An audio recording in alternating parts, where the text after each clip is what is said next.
சிம்ம லக்கணத்தில் பிறந்தவர்களுக்கு சந்திரன் 6ஆம் இடத்தில் இருந்தால் என்ன பலன்? சந்திரன் பார்த்தீங்கன்னா 6ஆம் இடத்துல இருந்தாருன்னா, உங்களுடைய தொழில் ஸ்தானத்துக்கு மிகப்பெரிய யோகத்த அள்ளி அள்ளி தருவாருங்க. நாம என்ன சொல்றோம்?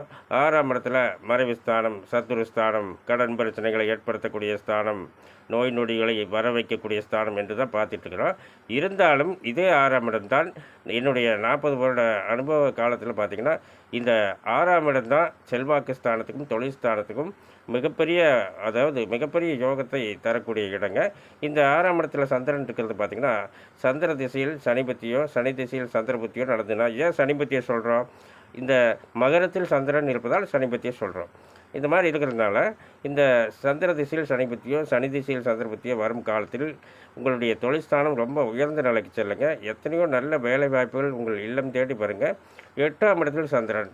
8ஆம் இடத்தில் சந்திரன் இருந்தா என்னங்க, அதையும் என்ன சொல்றோம்? மறைவு ஸ்தானம், அஷ்டமஸ்தானம் இப்படிலாம் சொல்றோம். ஆனா 8ஆம் இடத்துல இருக்கக்கூடிய எத்தனை கிரகங்கள் இருந்தாலும், அத்தனை கிரகங்களும் 2ஆம் இடத்தை பார்க்கத்தான் செய்கிறார்கள். 2ஆம் இடம் என்ன? செல்வாக்கு ஸ்தானம். தனம், குடும்பம், கல்வி, செல்வாக்கு ஸ்தானம்.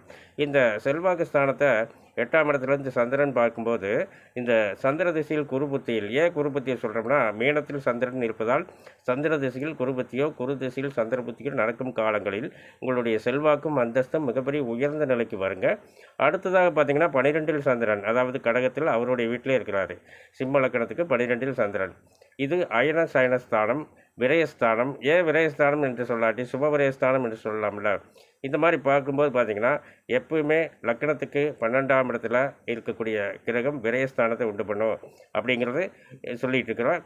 இருந்தாலும் சுபவிரயஸ்தானமாக நம்ம எடுத்துக்கலாம்ல. ஏன்னா 12ஆம் இடத்துல இருக்கக்கூடிய சந்திரன் 4ஆம் இடத்துக்கு மிகப்பெரிய யோகத்தை தராருங்க. அது மட்டும் இல்லாமல் 8ஆம் இடத்துக்கும் யோகத்தை தராருங்க. இந்த 4ஆம் இடத்துக்கு யோகத்தை தருவதால் சந்திர திசையில் சந்திர புத்தியில் பார்த்தீங்கன்னா, எத்தனையோ இடம் வாங்குவீங்க, வீடு கட்டுவீங்க, கிரகப்பிரவேசம் பண்ணுவீங்க, வண்டி வாகனங்கள் வாங்குவீங்க. இன்னும் எத்தனையோ நல்ல நல்ல பலன்கள் நடக்குங்க. சிம்ம லக்கணத்தில் பிறந்தவர்களுக்கு எனது அன்பான நல்வாழ்த்துக்கள். மேலும் விவரங்கள் அறிய என்றும் புலிப்பாணி என்ற ஜோதிட தலைப்பை பாருங்கள். நன்றி, வணக்கம், நல்வாழ்த்துக்கள்.